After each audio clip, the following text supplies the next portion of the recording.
Okay, और अभी 5 minute तक प्लीज़ अटेंडेंस लेके स्क्रीन शेयर कर दीजिएगा। तो किसी का कोई प्रॉब्लम है, किसी का नाम नहीं है तो प्लीज़ बता दें।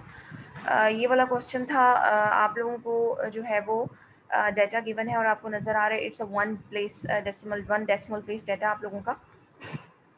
पहले तो वो कह रहा है make a stem and leaf table, ठीक है, इसको तो अभी छोड़ दें। सबसे पहले आपने बनाना है use 8 as a lower limit of the first class and with the width of 1 unit convert into the frequency distribution. पहले हम फ्रीक्वेंसी डिस्ट्रीब्यूशन की तरफ बात करते हैं। स्टेम एंड लीफ तो एज सच मुश्किल नहीं है, मैंने आप लोगों को पहले भी बता दिया था।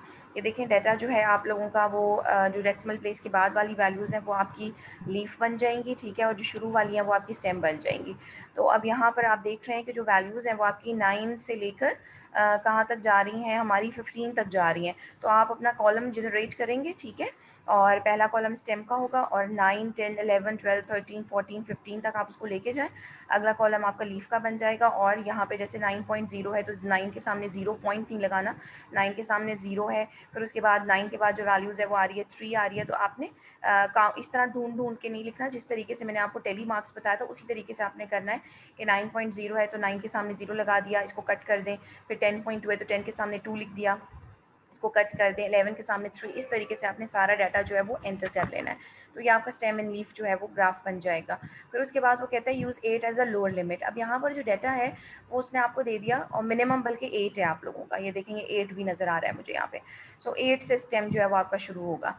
अच्छा, वो कह रहे हैं कि आपने फ्रीक्वेंसी डिस्ट्रीब्यूशन आपने बनानी है, तो यहाँ पर आपने लोअर लिमिट जो लेनी है ना वो आपने 8 लेनी है और आपने जो इंटरवल लेना है, जो विड्थ लेनी है वो आपने 1 यूनिट की लेनी है। तो आप मुझे बताएं कि जब आप इसको बनाएंगे तो किस तरीके से आप 1 यूनिट का जो है वो बनाएंगे। जैसे उसने कहा कि ये आपका लोअर लिमिट आपने 8 लेनी है और आपने और हमें पता है कि 1 डेसिमल प्लेस का डाटा है ना, ठीक है, तो आपको 1 का इंटरवल चाहिए। आपको यहाँ पे आपकी जो सक्सेसिव लोअर लिमिट है इनका डिफरेंस 1 होना चाहिए। तो आप मुझे बताएं कि अगर यहाँ 8.0 है तो यहाँ पर 1 का डिफरेंस रखने के लिए आपको क्या वैल्यू चाहिए? 9 जी, अब यहाँ पे 9.0 लिखेंगे 9.0, ठीक है, और ये मैं आपको लिमिट्स बता रही हूँ, क्लासेस बता रही हूँ, these are not the class boundaries. तो आप मुझे बताएं कि अगर ये 9 पर एंड हुआ है और 1 डेसिमल प्लेस तक का डाटा, तो ये कहाँ पे एंड होगा? पहली क्लास की अपर क्लास लिमिट 8.9 जी 8.99 8.99 8.9 पर ये एंड होगा आपका जाके, ठीक है। और इस तरीके से आपने इसको कंटिन्यू करना है, ठीक है, और ये 9 से लेकर अब ये 9.9 तक जाएगा, ठीक है, और इसी तरीके से आपका जो है वो 10.0 से स्टार्ट होगा क्योंकि ये 1 डेसिमल प्लेस का डाटा है। Is it clear? जिसने मुझसे पूछा था अब आपको समझ आ गई है बेटे? और आपने इसी तरीके से कंटिन्यू करना है जब तक कि आपकी जो मैक्सिमम वैल्यू है डाटा सेट की, आप उसमें सबसे पहला काम हमारा यही होता है कि हम डाटा सेट की मिनिमम और मैक्सिमम को बाहर निकालते हैं। तो आपने अपने डाटा को ओवरलुक करना है, वहाँ से आपने अपनी मिनिमम और मैक्सिमम वैल्यू बाहर निकाल लेनी है। जैसे हमें पता चलेगा कि हमारी मिनिमम 8 है और मैक्सिमम भी देख लें। जब आप क्लासेस बनाएं तो आप देखें कि आपकी तमाम वैल्यूज़ जो हैं वो डाटा सेट की क्लासेस के अंदर फॉल कर रही हो, कोई ऐसी भी वैल्यू ना हो जो किसी क्लास में ना आ रही हो, ठीक है। तो ये आपकी क्लासेस बन गई। उसके बाद उसने कहा कि आपने क्लास बाउंड्रीज भी बनानी है। तो जब आप क्लास बाउंड्रीज बनाएंगे तो आप किस तरीके से क्लास बाउंड्रीज बनाएंगे जी? क्या सब्ट्रैक्ट करेंगे लोअर लिमिट में और अपर लिमिट में? ऐड क्या करेंगे? 0.5 सब्ट्रैक्ट करेंगे। करेंगे। नो, 0.5 नहीं, ये चीज़ मैंने आप मैम लोगों को तब क्लियर 0.05। किया था, जब मैंने आप 0.05 लोगों को बताया था कि जब आपका डेसिमल प्लेस 1 डेसिमल प्लेस का डाटा है, जितने पॉइंट के बाद डेसिमल बढ़ते जाते हैं वैसे तो हम 0.5 सब्ट्रैक्ट करते हैं, लेकिन 0.5 की सब्ट्रैक्शन जब होती है जब आपका होल नंबर का डाटा होता है, पॉइंट के बाद कोई वैल्यू नहीं होती आप लोगों की। अब यहाँ पे 5 से पहले जो है आपके जीरोज़, जितने आपके पॉइंट के बाद डेसिमल होंगे उतने पॉइंट से 5 से पहले जीरोज़ बढ़ते चले जाएंगे। अब जैसे पॉइंट के मैम बाद ये 1 80 के डेसिमल, दरमियान पॉइंट है, ये 80 नहीं है। नो इट्स नॉट 80, इट्स 8.0 बेटा, मिनिमम वैल्यू ओके 8.0, मैम। ठीक है। सो अब आपका जो है पॉइंट के बाद 1 डेसिमल प्लेस है तो आप 0.5 नहीं, 5 से पहले जितने आपके पास डेसिमल वैल्यूज होंगी उतना 0 इंक्रीज हो जाएगा। तो अब आपने 0.05 को जो है वो लोअर लिमिट में सब्ट्रैक्ट करना है और 0.05 को जो है अपर लिमिट में ऐड करना है, ठीक है। ये आपकी जो है वो क्लास बाउंड्रीज बन जाएंगी यहाँ पे, ठीक है। सो इसी तरीके से यहाँ से 0 पॉइंट, अगर लेट सपोज आपका 2 डेसिमल प्लेस का होता तो मैं 8.00 से स्टार्ट लेती और यहाँ पर 9.00, अगर मुझे कहता 1 डेसिमल प्लेस का डिफरेंस, 1 यूनिट का आपने डिफरेंस रखना है, तो डेफिनेटली अगर यहाँ 8.00 है तो मैं यहाँ 9.00 लेती, ठीक है, अगर आपका डाटा 2 डेसिमल प्लेस पर रिकॉर्ड हुआ होता। और यहाँ पर एंड कहाँ पर होता? 9 9 पर एंड होता। और अब आपने 0.05 की सब्ट्रैक्शन नहीं करनी थी क्योंकि अब डेसिमल प्लेस 2 हो गई हैं, तो अब आप उतने जीरोज 5 से पहले बढ़ा देंगे। तो अब आप 0.005 की सब्ट्रैक्शन करेंगे और 0.005 को आप यहाँ पर ऐड करेंगे। समझ आ रही है बात मुझे? Yes ma'am. ठीक है। सो जिसने क्वेश्चन किया था आई होप सो उन्हें भी क्लियर हो गया होगा, अगर नहीं है तो बेटा मुझे बता दें। ओके, सो अब मैं दूसरा क्वेश्चन भी आपके साथ शेयर करती हूँ जो उन्होंने मुझे कहा था, ये वाला है। ओके,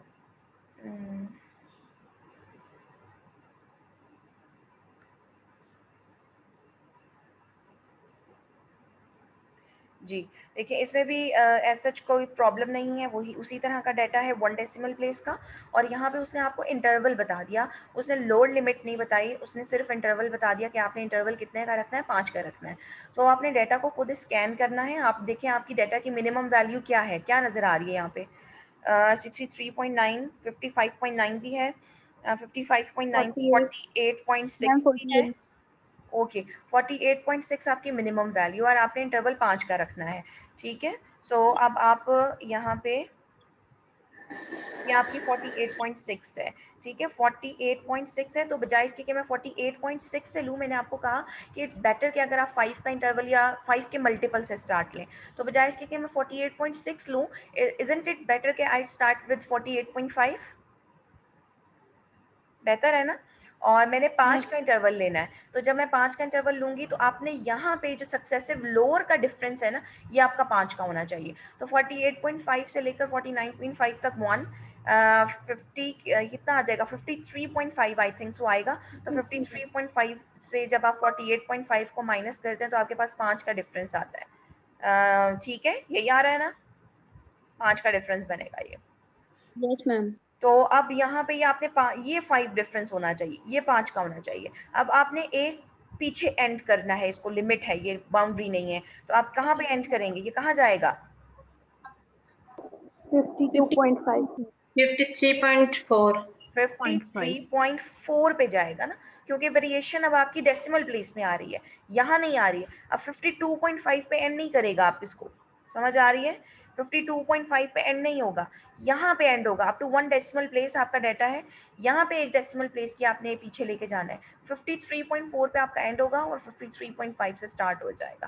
ठीक है, अगला जो है वो आपका 58.5 पर नेक्स्ट लोअर लिमिट होगी आपकी। ठीक है, और आप जब एंड करेंगे तो कहाँ पे एंड करेंगे? 1 यूनिट पीछे आप एंड करेंगे, दैट इज 58.4 पे एंड करेंगे।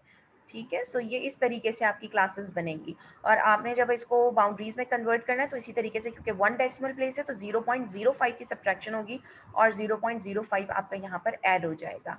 ठीक है, तो जब आप 0.05 की सब्ट्रैक्शन करेंगे तो व्हाट यू गेट, 48.45 आपका यहाँ पर आ जाएगा लोअर क्लास बाउंड्री।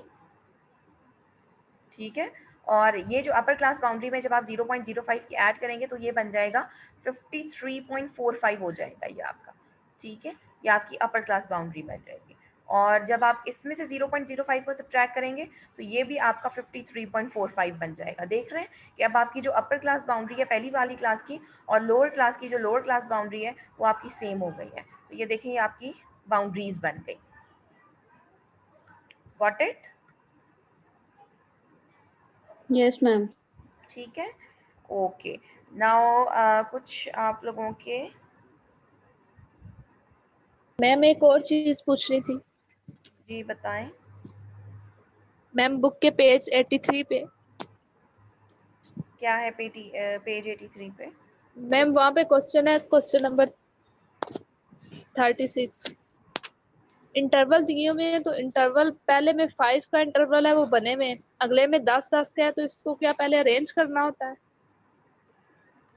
किस चीज़ का क्या बनाने के लिए कहा हुआ है उसने? मैम क्वार्टाइल मीडियन फाइंड करना है।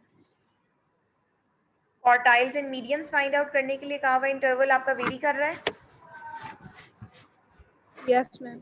तो आपने क्या करना है कि जिस क्लास, जैसे जो क्लास आपकी मीडियन क्लास डिटर्मिन हुई है, आपने उस क्लास के इंटरवल, आपको इंटरवल चाहिए होता है ना बेसिकली, तो ठीक है, आपको हाइट Yes, चाहिए ma'am. होती है क्लास की, तो जो क्लास आपकी मीडियन क्लास डिटरमिन होगी, आपने उस क्लास का इंटरवल देखना है कि आपका उस क्लास का इंटरवल कितना चल रहा है, और वो आपकी हाइट हो जाएगी। बाकी क्लासेस को छोड़ दें बेशक, बाकी उनमें क्लास डिफरेंस और है। वो तो डिफरेंस है, आपका काम तो उसके साथ नहीं है ना। आपका काम तो आप जब बनाते हैं, जब आप क्वार्टाइल्स या डिसाइल्स या परसेंटाइल्स फाइंड आउट करते हैं, तो आप क्या करते हैं, आपने दो काम करने हैं, आपने क्लास बाउंड्रीज बनानी है और आपने क्यूमुलेटिव फ्रीक्वेंसी बनानी है। ठीक है, उसके अंदर तो आपका इंटरवल को कोई चक्कर नहीं है, उसमें तो कोई प्रॉब्लम नहीं है, चाहे जिस मर्जी इंटरवल से आपको दी गई हो, आपने क्लास बाउंड्रीज बना ली। ठीक है, उसके बाद आपने क्या करना होता है कि आपने क्या करना है, आपने क्वार्टाइल्स क्लासेस या डिसाइल क्लासेस या परसेंटाइल जो भी वो निकालने के लिए कह रहे हैं, उनकी क्लासेस को डिटरमिन करना है। ओके, आपने वो ओके क्लासेस मैम। डिटरमिन कर ली। आपने जब वो क्लास डिटरमिन कर ली, लेट्स सपोज ने कहा आपको मीडियन फाइंड करना है, आपकी मीडियन क्लास डिटरमिन हो गई। अब अगर मीडियन क्लास का इंटरवल 10 है, तो आपने एच की जगह 10 डाल दिया। ठीक है, आपकी ओके मैम। फर्स्ट डिसाइल की क्लास डिटरमिन हुई और फर्स्ट क्लास की डिसाइल का जो इंटरवल है वो 5 है, तो आप एच की जगह 5 डाल देंगे। मैम बस ठीक है, ये कंफ्यूजन थी। ठीक है, समझ आ गई। वो हर according to your class vary कर जाएगा। जैसे हमने क्वेश्चन किए थे उसके अंदर तो इंटरवल सेम चल रहा था, इसलिए तमाम क्वार्टाइल डिसाइल परसेंटाइल जो भी हमने निकाला उसमें सेम इंटरवल था, लेकिन हमने देखा था कि हाँ इंटरवल वाकई सेम चल रहा है। लेकिन जब आप देखें आपके डाटा में कि आपका इंटरवल सेम नहीं चल रहा, तो जो भी क्लास डिटरमिन होगी उसका इंटरवल आपने उसके फॉर्मूले में सब्स्टिट्यूट करना है जो क्लास डिटरमिन होगी। ठीक है, यस मैम। ओके। सो अब आप लोगों का मैंने आप लोगों को जो मीडियन था वो मैंने आप लोगों को बताया था कि आप लोगों ने किस तरीके से डिटरमिन करना है for the discrete frequency distribution. आप लोगों को याद है मैंने डिस्क्रीट फ्रीक्वेंसी डिस्ट्रीब्यूशन आपको बनाना बताई थी। ठीक है, और डिस्क्रीट फ्रीक्वेंसी डिस्ट्रीब्यूशन क्या थी आपकी? डिस्क्रीट फ्रीक्वेंसी डिस्ट्रीब्यूशन, उसको हम ग्रुप फ्रीक्वेंसी डिस्ट्रीब्यूशन नहीं कहते, बल्कि वो अनग्रुप्ड ही कहलाती है। और मैंने उसमें कहा था कि आपकी क्लासेस नहीं बनती हैं। ठीक है, आप उसको सिंपली जो है वो जो वैल्यूज़ हैं, क्योंकि डाटा जो है वो डिस्क्रीट होता है आपका, तो हम उसको सिंपली जो है वो लिख लेते हैं, क्लासेस नहीं बनाते, और उसके सामने हम फ्रीक्वेंसीज या नंबर ऑफ ऑब्जर्वेशन जितनी फॉल कर रही होती है वो हम लिख लेते हैं। ठीक है, सो अगर आपका जैसे जैसे ये शू साइज़ का डाटा है, अब 5 के बाद आपके पास 5.5 शू साइज़ आता है, 6 आता है, 6.5 आता है, 7, 7.5, बिटवीन 5 एंड 5.5 कोई आपका शू साइज़ नहीं होता। या ये उसने यहाँ पे जो आपका जो उसने यूनिट आपको दिया हुआ है अकॉर्डिंग टू दैट, हम अगर लेने के लिए जाएँ तो हमें पता है 5 के बाद 6 आता है, 6 के बाद 7 आता है, 7 के बाद 8 आता है, समझ आ रही है? बिटवीन दैट हमारा कोई नहीं होता। तो शू साइज़ जो है इट्स अ डिस्क्रीट डाटा। ठीक है, इट्स अ डिस्क्रीट वेरिएबल। सो ये डाटा आपके पास मौजूद है, शू साइज़ है आपके पास, और साथ ही आपको नंबर ऑफ़ शूज़ जो है वो आपके पास बताए गए हैं कि ईद के मौके के ऊपर जो 5 का शू साइज़ था वो 8 लोगों ने ख़रीदा, जो 5.5 का शू साइज़ था वो 15 लोगों ने ख़रीदा, 6 का 25 लोगों ने ख़रीदा। तो इस तरीके से आपको जो डाटा था वो 380 लोगों का जो वो डाटा था वो रॉ फॉर्म में मौजूद था। 5, 5.5, 6, 6.5, फिर 5 आ गया, 380 टाइम्स आपका डाटा मौजूद था, और उसको मैंने इस तरह से जो है वो डिस्क्रीट फ्रीक्वेंसी डिस्ट्रीब्यूशन बना दी, जिसे कॉल्ड अनग्रुप फ्रीक्वेंसी डिस्ट्रीब्यूशन। ये ग्रुप नहीं है, सिर्फ हमने उसको एक थोड़ा सा जो है प्रेजेंटेशन जो है उसकी कर दी, ताकि आपको डाटा देख के थोड़ा समझ आ जाए, क्लियर हो जाए ना।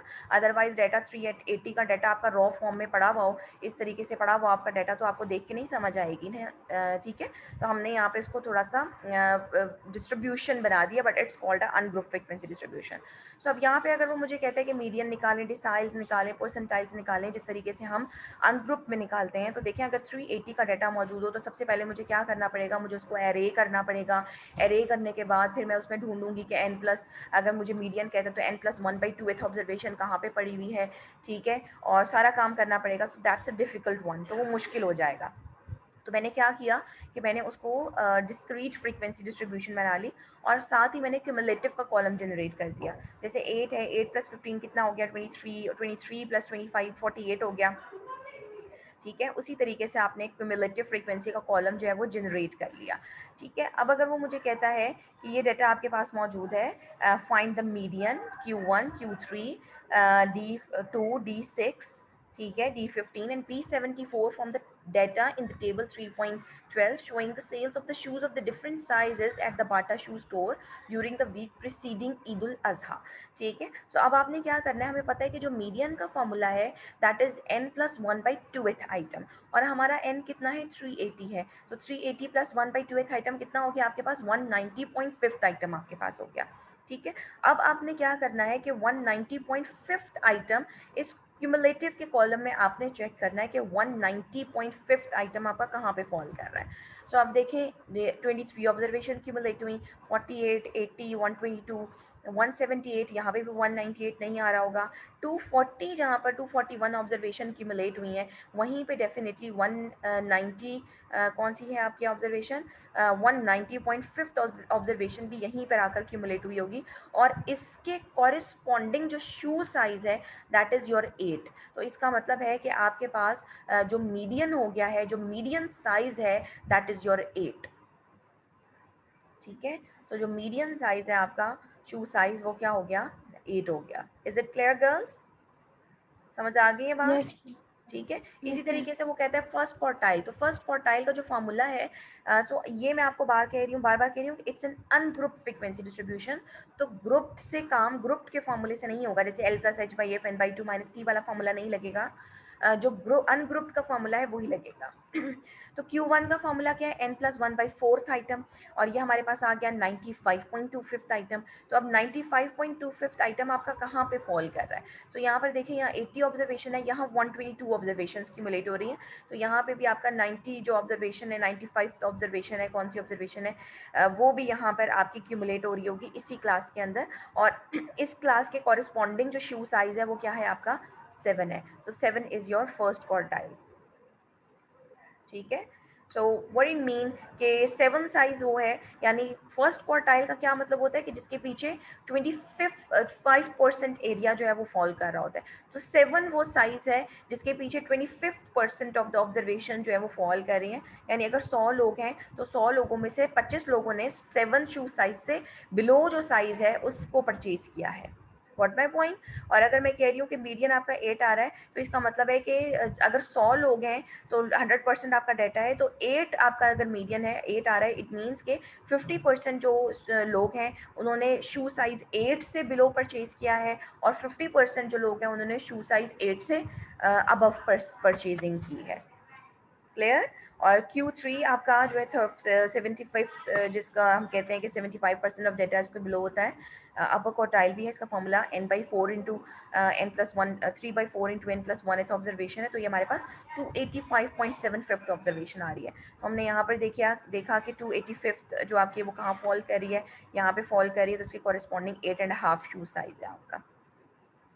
ठीक है, और फिर P15 आपने इसी तरह D2 का फॉर्मूला जो है वो 2 इंटू n + 1/10th ऑब्जर्वेशन, वो आपने निकाल के वैल्यू देख लें किस क्लास में फॉल करी है, वो 6.5 आ रहा है। ठीक है, और उसके पीछे 20% है तो डेफिनेटली शुरू में होगा 20%, तो 6 आ रहा है, 6.5 आ रहा है आपका ये। और D6 का फॉर्मूला क्या होगा आपका 6 इंटू n + 1/10th ऑब्जर्वेशन, तो और P15 है 15 इंटू n + 1/100th ऑब्जर्वेशन, वो 6.5 आ रहा है, क्योंकि देखिए आप ये दोनों सेम आ रहे हैं, ये आप देखिए ये दोनों सेम आ रहे हैं। D2 का मतलब कि 20% ऑब्जर्वेशन उसके पीछे फॉल कर रही हूँ, P15 का मतलब 15% ऑब्जर्वेशन, तो दोनों का सेम आ रहा है 6.5, और P74 आपका 74% ऑब्जर्वेशन, तो आप देखिए जो Q3 है उसके पीछे आपका 75% था, P74 74%, तो आप देखें दोनों का आंसर जो है वो आपका सेम साइज जो है वो डिटर्मिन हो रहा है। जी गर्ल्स, क्लियर है ये बच्चे? Yes, ma'am.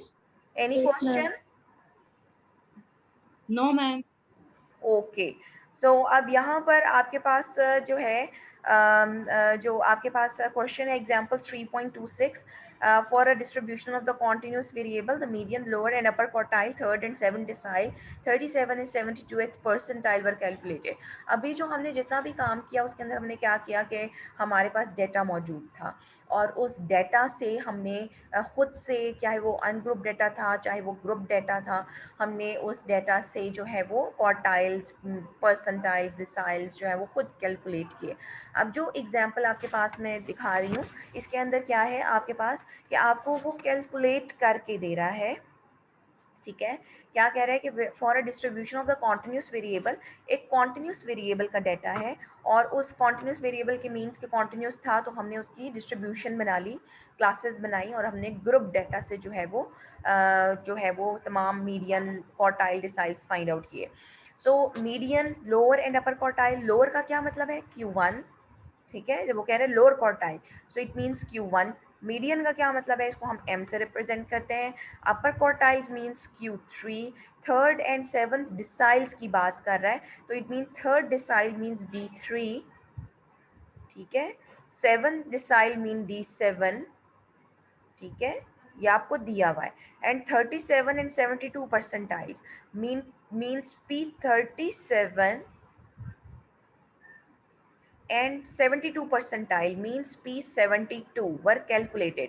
यानी कॉन्टिन्यूस वेरिएबल का डाटा था, हमने यानी क्लासेस बनी हुई थी, हमने ग्रुप डाटा से median, Q1, Q3, D3, D7, P37, P72 ये सारे कैलकुलेट किए। A person recorded the values, person ने वैल्यूज़ को रिकॉर्ड कर लिया without writing median, quartile, deciles and percentile. जैसे मैं डाटा से काम करूँ और मेरे पास डाटा है और मैंने मीडियन भी निकाला, क्वार्टाइल भी निकाला और एक पेज पे बस मैं रिकॉर्ड करती गई कि ये मेरी मीडियन की वैल्यू आई है, ये आई है, बस मैंने साथ ये नहीं लिखा कि ये वैल्यू मीडियन की, ये Q1 की, ये Q3 की है, ठीक है, उसने सिर्फ का जो आंसर था वो लिख लिया और उसने without writing median, quartile, deciles and percentile भूल गया वो लिखना।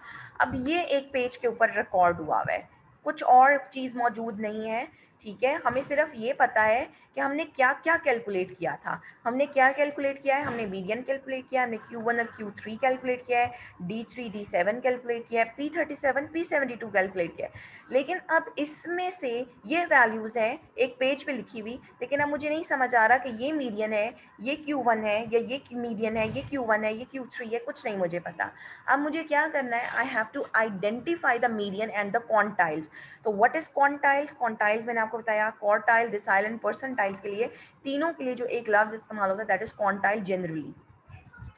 अब हमारा काम क्या है, हमने इसको आइडेंटिफाई करना है, ठीक है। सबसे पहला काम, अब हम आइडेंटिफाई क्या करेंगे, कैसे करेंगे? सबसे पहले आपको जो डाटा गिवन है, जो वैल्यूज़ आपने रिकॉर्ड किए हैं, उनको आपने असेंडिंग ऑर्डर में क्या करना है, अरेंज करना है। तो असेंडिंग ऑर्डर में मैंने इनको अरेंज कर दिया। लोअर वैल्यू 71.17, 72.24, 72.87, देखिए सारी अरेंज हो गई है असेंडिंग ऑर्डर में। अब आपने क्या करना है, अब अकॉर्डिंग टू दैट, जैसे ये मीडियन है, ठीक है, Q1 Q1 है, Q3 है आपके पास,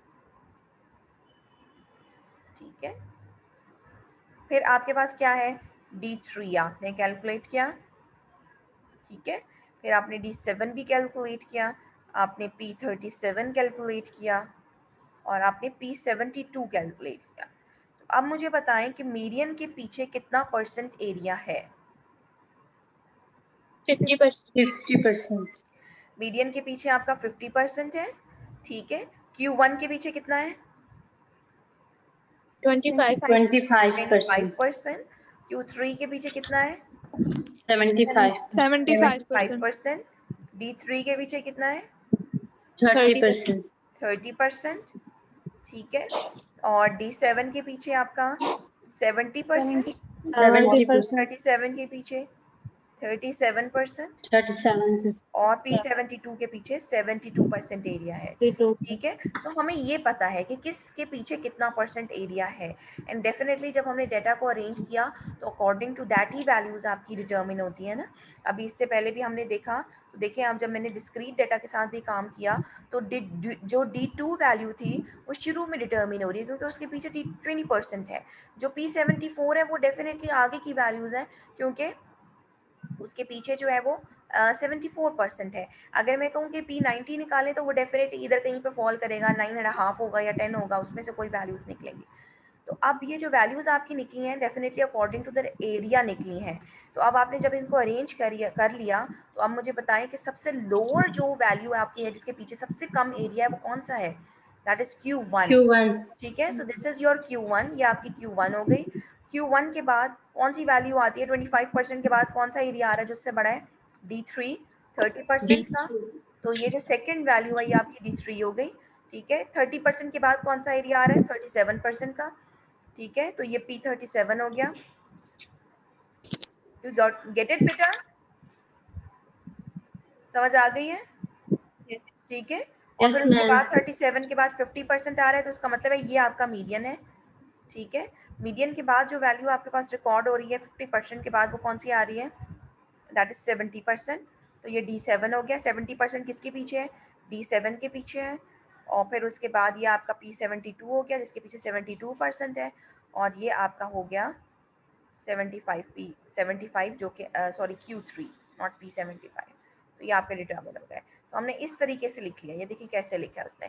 Q1 is less than D3, D3 is less than P37, P37 is less than median, median is less than D7, D7 is less than P72 and P72 is less than Q3 according to the area below that। ये सारे areas है जिनके पीछे, और हमने इस तरीके से इनको डिटर्मिन कर लिया। जी गर्ल्स, इज इट क्लियर? जी बच्चे? Yes, ma'am. Yes, ma'am. Okay Yes, ma'am. Okay fine. अब हमने नेक्स्ट देखना है हमारा Maihar, that is your mode. ठीक है, हमारा टाइम कम हो जाएगा। जैसे ये ख़त्म होगा तो मैं दोबारा क्लास ज्वाइन करूँगी, आप दोबारा आ जाइएगा। सो हमारी जो नेक्स्ट है measure of central tendency, that is your mode. ठीक है, और मॉड क्या है हमारा? Mode is the mod is the word, French word meaning fashion. ठीक है, has been adopted to the convey the idea of most frequent। ठीक है, so mod is basically a most frequent value। ठीक है, जो सबसे ज़्यादा डाटा सेट में अपीयर हो रही होती है। ठीक है, और हम कहते हैं ना कि mod is define a value which occur most frequent in a data set and that is indicate the most common result। ठीक है, and a set of the data may have more than one mod or no mod at all when each observation occurs the same number of time। so what is mod generally? हमें क्या पता चला कि जो most frequent value है, ठीक है, वो आपका क्या कहलाती है? मॉड कहलाती है, या डाटा सेट में जो वैल्यू सबसे ज़्यादा टाइम अकर हो रही होती है उसको हम कहते हैं मॉड। ठीक है, और बाज़ औक़ात किसी डाटा सेट का एक मॉड होता है, बाज़ औक़ात किसी डाटा सेट का एक से ज़्यादा मॉड होते हैं, और बाज़ औक़ात किसी डाटा सेट का कोई भी मॉड नहीं होता। ठीक है, और यहाँ पर अगर हम देखें तो अनग्रुप डाटा सेट में तो जो वैल्यूज़ हैं मॉड के फाइंड करना that is very easy one.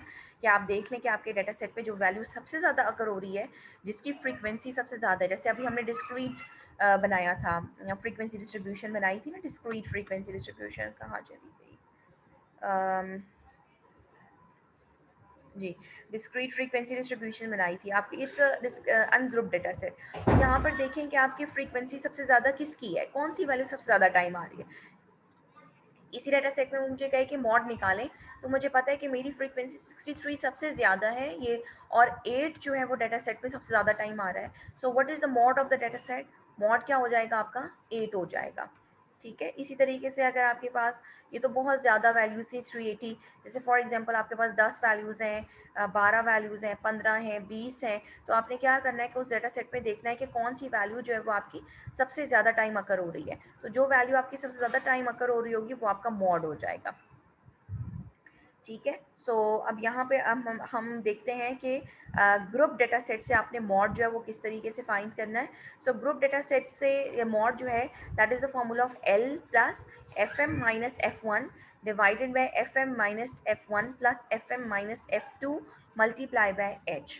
सो अब यहाँ पे जो वैल्यूज़ गिवन है वो क्या है? सबसे पहला काम आपका जिस तरीके से मीडियन और क्वांटाइल्स के अंदर मीडियन क्लास या क्वांटाइल क्लास, जैसे डिसाइल, क्वार्टाइल, परसेंटाइल क्लास को डिटर्मिन करना था, इसी तरीके से जब आप ग्रुप डाटा सेट में आते हैं तो हमारा सबसे पहला काम मॉडल क्लास को डिटर्मिन करना होता है कि हमारी जो क्लास है उसमें जो मॉड है वो कौन सी क्लास है जिसमें मॉड फॉल कर रहा है। जिस तरीके से मैंने मीडियन क्लास डिटर्मिन की थी सबसे पहले, तो मुझे पता चल जाए कि ये वाली क्लास है मेरी मीडियन क्लास जिसके दरमियान मेरा मीडियन फॉल कर रहा है, इस क्लास से मेरा मीडियन आएगा, या इस क्लास से मेरी फर्स्ट डिसाइल की वैल्यू आएगी, या इस क्लास से मेरी फर्स्ट क्वार्टाइल या थर्ड क्वार्टाइल की वैल्यू आएगी। इसी तरीके से सबसे पहला क्लास काम जब आप मॉड फाइंड आउट करते हैं ग्रुप डाटा सेट से, तो हमारा काम मॉडल क्लास को डिटर्मिन करना है। जब आपकी मॉडल, अब मॉडल क्लास कौन सी होती है? जिस क्लास की फ्रीक्वेंसी सबसे ज़्यादा हाईएस्ट होगी वो आपकी मॉडल क्लास होगी। सो मॉडल क्लास को डिटरमिन करना बहुत आसान है। जिस क्लास की फ्रीक्वेंसी सबसे ज़्यादा होगी वो आपकी मॉडल क्लास होगी। उसको आपने अंडरलाइन करके उसके सामने आपने लिख लेना है कि ये मेरी मॉडल क्लास है, ठीक है। अब क्या है, सारा काम उस मॉडल क्लास से होगा और उस मॉडल क्लास के आगे पीछे वाली क्लासों से होगा। एल क्या है? Lower class boundary of the modal class. जो क्लास आपकी मॉडल क्लास डिटर्मिन हुई है उसकी लोअर क्लास बाउंड्री आपकी एल है। F M frequency modal class की, जो मॉडल क्लास डिटर्मिन हुई है उसकी फ्रीक्वेंसी को मैंने एफ एम से रिप्रेजेंट किया है। एफ वन क्या है? एफ वन है फ्रीक्वेंसी मॉडल क्लास से पिछली वाली क्लास की, यानी जो मॉडल क्लास आपकी डिटर्मिन हुई है, जैसे ये लेट्स सपोज ये आपका फ्रीक्वेंसी का कॉलम है, ठीक है, और ये वाली क्लास आपकी मॉडल क्लास डिटर्मिन हुई है। सो इस क्लास की जो फ्रीक्वेंसी है मॉडल क्लास की ये एफ एम होगी, ठीक है।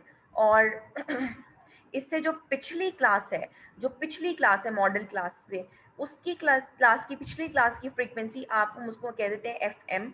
और जो उससे अगली क्लास की मॉडल क्लास से जो फॉलोइंग क्लास होती है उसको हम फ्रीक्वेंसी को कहते हैं एफ टू, ठीक है। सो मॉडल क्लास से प्रीसीडिंग क्लास की जो फ्रीक्वेंसी है वो f1 है, और मॉडल क्लास से जो फॉलोइंग क्लास है उसकी क्लास की फ्रीक्वेंसी को हम f2 कहते हैं।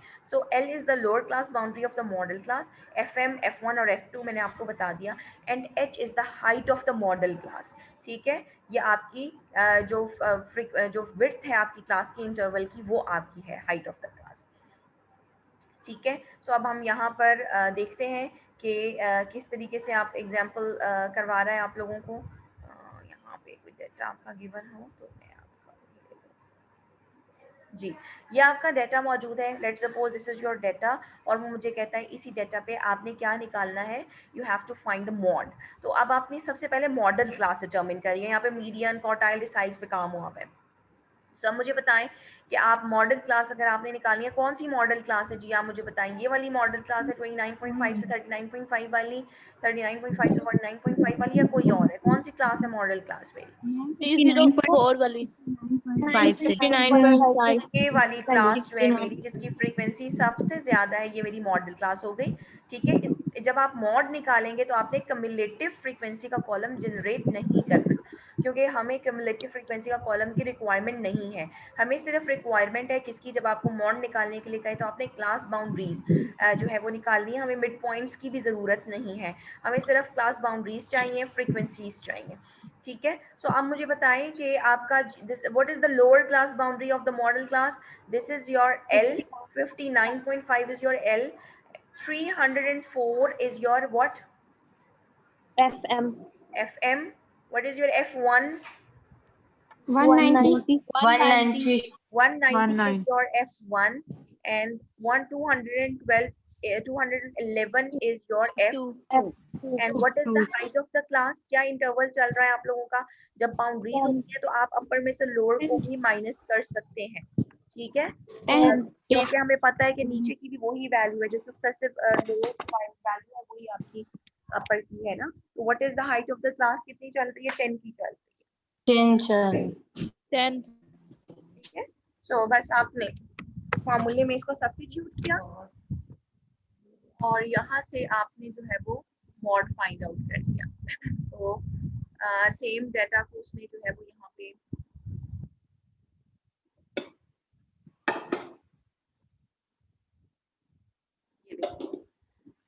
ये वाली क्लास है आपकी 59.5 और ये आपने इसको सिंप्लीफाई किया। सबसे पहले आपने इसको सिंप्लीफाई करना है मैथमेटिकली आपने सबसे पहले ये जो फ्रैक्शन है इसको सिंप्लीफाई करें, फिर 10 के साथ मल्टीप्लाई करें और 59.5 में ऐड करें। आपके पास 55 मार्क्स आ रहे हैं, ठीक है। और आपने देखा कि जो